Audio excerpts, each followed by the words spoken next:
नमो नमः साथियों, आप देख रहे हैं ज्ञान सुधारक चैनल पर सुदर्शन जैन के साथ तत्पुरुष समास। अभी इसके पहले हमने समास के भेद पढ़े थे पूर्व वीडियो में और उसकी परिभाषाएं भी देखी थी, लेकिन फिर भी आज हम तत्पुरुष समास पढ़ रहे हैं। तो उसकी परिभाषा, जहां प्रायः उत्तर पद प्रधान तत्पुरुष, प्रायः उत्तर पद प्रधान होता है उसे तत्पुरुष समास कहते हैं। प्रायः मतलब लगभग, लगभग जहां पर उत्तर पद प्रधान होता है उसे तत्पुरुष समास कहते हैं। अब समझना क्या है, इसके प्रथम पद में द्वितीय से लेकर सप्तमी विभक्ति होती है। जैसे यहाँ पर विभक्ति लिखी है, प्रथम पद में द्वितीय, तृतीय, चतुर्थी, पंचमी, षष्ठी, सप्तमी। तो प्रथम पद में द्वितीय से लेकर सप्तमी विभक्ति होती है और द्वितीय पद जो दूसरा पद है उसमें प्रथमा विभक्ति होती है। दूसरे पद में प्रथमा विभक्ति होती है। ठीक है, तो इतना अभी हमने क्या समझा, जिसका समास की परिभाषा, जिसका प्रायः उत्तर पद प्रधान होता है उसे तत्पुरुष समास कहते हैं। और इसकी विशेषता क्या है, इसमें प्रथम पद में द्वितीय से लेकर सप्तमी तक विभक्ति होती है और दूसरा जो पद है उसमें प्रथमा विभक्ति होती है। ठीक है, अब चलते हैं हम समास विग्रह और सामासिक पद। ये हमें समास सीखना है तो ये सीखना बहुत आवश्यक है, समास विग्रह और सामासिक पद। समास विग्रह क्या होता है, जैसे एक शब्द है, ये सामासिक पद है, इसका हमने क्या कर दिया, समास का विग्रह कर दिया, अर्थात उसको उसके पेच पुर्जे पूरे खोल दिए, उसका नाम है समास विग्रह। और उसको पूरी तरह से जोड़ देना सामासिक पद कहलाता है। तो इसमें विभक्ति और समुच्चय बोधक इत्यादि जो चिन्ह हैं, विभक्ति और समुच्चय बोधक इत्यादि हैं, उनका हम क्या कर देते हैं, विग्रह कर देते हैं। और सामासिक पद में क्या कर देते हैं, उन विभक्ति इत्यादि का लोप करके मुख्य शब्द लिख देते हैं। समास में क्या होता है, मुख्य बात नहीं छूटना चाहिए। समास विग्रह में तो जैसे गांव को गया, अब हमने इसका सामासिक पद बनाया तो ऐसा नहीं कि हमने उसकी विभक्ति का लोप किया तो उसके अर्थ में भी हानि हो जाए, नहीं, उसका अर्थ पूरा आ जाना चाहिए। ग्रामम गता, गांव को गया, ग्राम गता, गांव गया, अर्थात उसमें अर्थ समाहित हो जाना चाहिए, उसका नाम सामासिक पद है। और समास विग्रह शब्दों को अलग अलग करना समास है, उनकी जो विभक्ति इत्यादि है उनको अलग अलग दर्शाना समास विग्रह कहलाता है। तो आज हम यहाँ पर तत्पुरुष समास, द्वितीय तत्पुरुष, तृतीय तत्पुरुष, चतुर्थी तत्पुरुष, पंचमी तत्पुरुष, षष्ठी तत्पुरुष और सप्तमी तत्पुरुष, इनके हम एक एक उदाहरण आपको यहाँ पर दिखा रहे हैं, सिखा रहे हैं। तो जैसे हमने द्वितीय तत्पुरुष का लिया तो इसमें ग्रामम गता, गांव को गया, इसका अर्थ क्या हो गया, गांव को गया। अब इसका समास विग्रह कर देंगे तो क्या हो गया, गांव, गांव गया। बाणेन हतः, बाण के द्वारा हता मतलब मारा गया, तो बाण हता, बाण से मारा गया। और तृतीय चतुर्थी, इसमें दानम, दीनाय दानम, दीनाय, दीन के लिए दान देना, दीन के लिए कुछ देना, गरीब के लिए कुछ देना, इसका हमने समास विग्रह कर दिया, सामासिक पद बनाया, दीन दानम हो गया। चौरात भयम, चोर से डर, इसमें पंचमी विभक्ति, चोर से भयम मतलब डर, तो इसका सामासिक पद क्या बन जाएगा, चोर भय, चोर से चोर डर, चोर का डर। अब षष्ठी में विद्याया आलयः, विद्याया विद्या का आलय। इसके बाद सप्तमी में सभायाम पंडिता, तो सभा पंडिता, अर्थात इसमें जो सप्तमी विभक्ति ए सभायाम, षष्ठी, इसका जो षष्ठी विद्याया उसका हमने लोप कर दिया। इसमें पंचमी विभक्ति में इसका लोप हो गया।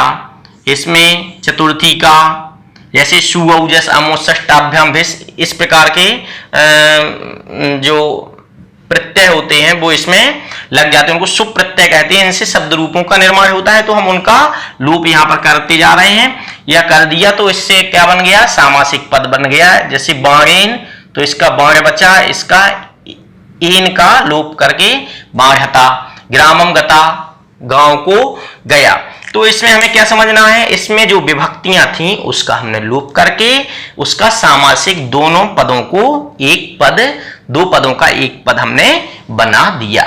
अब हम आपको तत्पुरुष समास के एक मैंने श्लोक बनाने की कोशिश की है, उसको आप भी देखिएगा और उसको नोट भी कीजिएगा। उसमें पूरा तत्पुरुष समास लगभग समाहित हो जाता है। मैंने अपने मन से बनाया है, थोड़ी सी कहीं गलत अशुद्धि भी हो सकती है, लेकिन इस श्लोक में पूरे द्वितीय से लेकर सप्तमी तक क्या आ जाएंगे, समास आ जाएंगे। क्या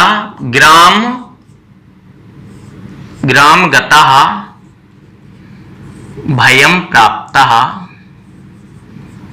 ग्राम गतः भयं प्राप्तः, तृतीया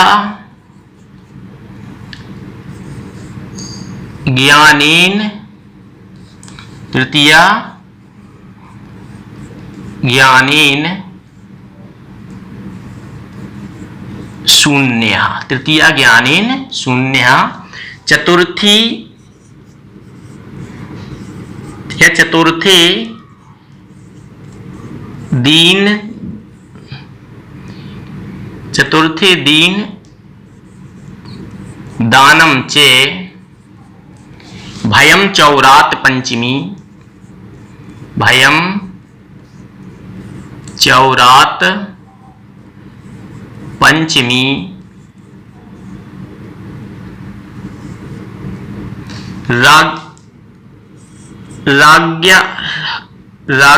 राज्ञस्य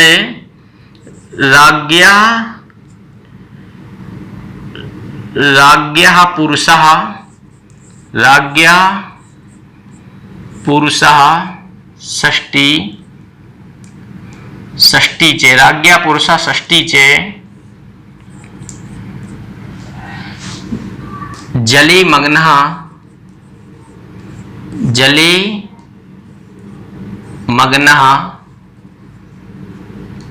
च सप्तमी, सभायाम, या इसको नए समास को भी इसमें ले लें, न सत्यम नयम ज्ञात, न सत्यम नयम ज्ञात तत्पुरुष मुदाहरणम, तत्पुरुष मुदाहरणम अर्थात तत्पुरुष के उदाहरण हैं।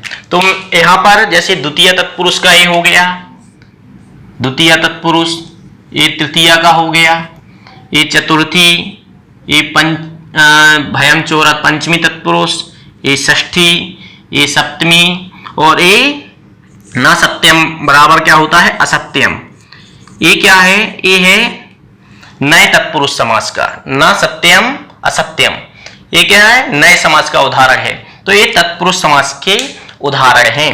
तो ये श्लोक के माध्यम से एक बार उच्चारण करेंगे।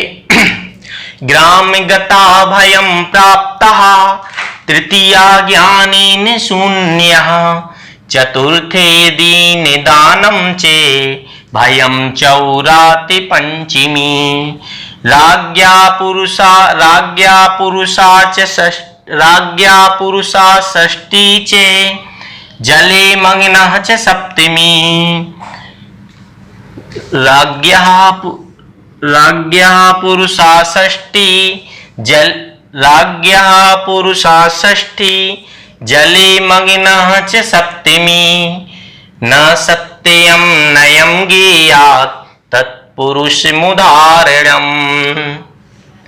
इसमें एक अक्षर कम हो रहा है, तो इसमें राज्ञः पुरुषा षष्ठी चे, जले मग्ना च सप्तमी, न सत्यम नयम ज्ञेयात् तत्पुरुष मुदाहरणम। इस प्रकार से हम इसका उदाहरण से ऐसा तत्पुरुष समास समझ सकते हैं।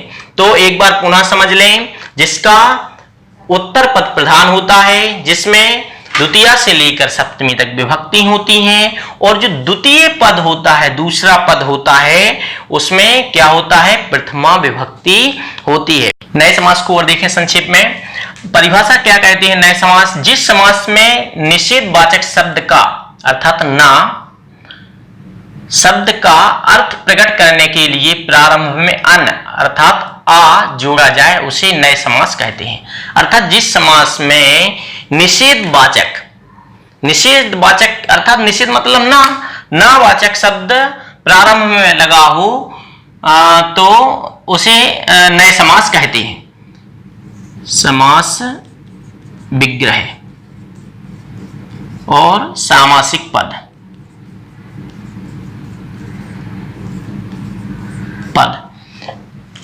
तो अंत में क्या लगता है, अंत में जिस समास में निषेधवाचक शब्द का ना अर्थ प्रकट करने के लिए प्रारंभ में आ जुड़ा हो, अन का आ हो जाता है, ठीक है ना, कहीं अन भी हो जाता है, कहीं आ भी हो जाता है, तो उसे हम नए समास कहते हैं। जैसे इसके हम उदाहरण देखें, ना उपस्थितः, अनुपस्थितः।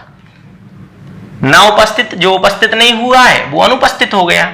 ना प्रियम, अप्रियम, अच्छा नहीं लगने वाला, प्रियम मतलब अच्छा होता है, ना प्रियम अप्रियम। सत्यम मतलब सही, ना सत्यम असत्यम झूठ। ना आदरा, जहां पर आदर नहीं उसे क्या कहते हैं, अनादर कहते हैं। तो ये संक्षेप में बहुत सरल है।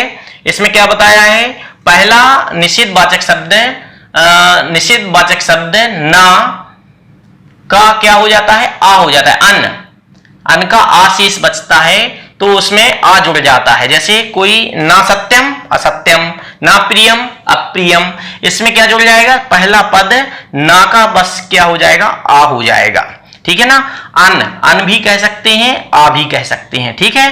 तो इसमें आज हमने नए समास भी पढ़ लिया है। अगर अभी आपने हमारा यह चैनल सब्सक्राइब नहीं किया तो कृपया नीचे जो लाल सब्सक्राइब बटन लिखा हुआ दिख रहा है उसको दबाकर सब्सक्राइब करके और लाइक करना ना भूलें। धन्यवाद।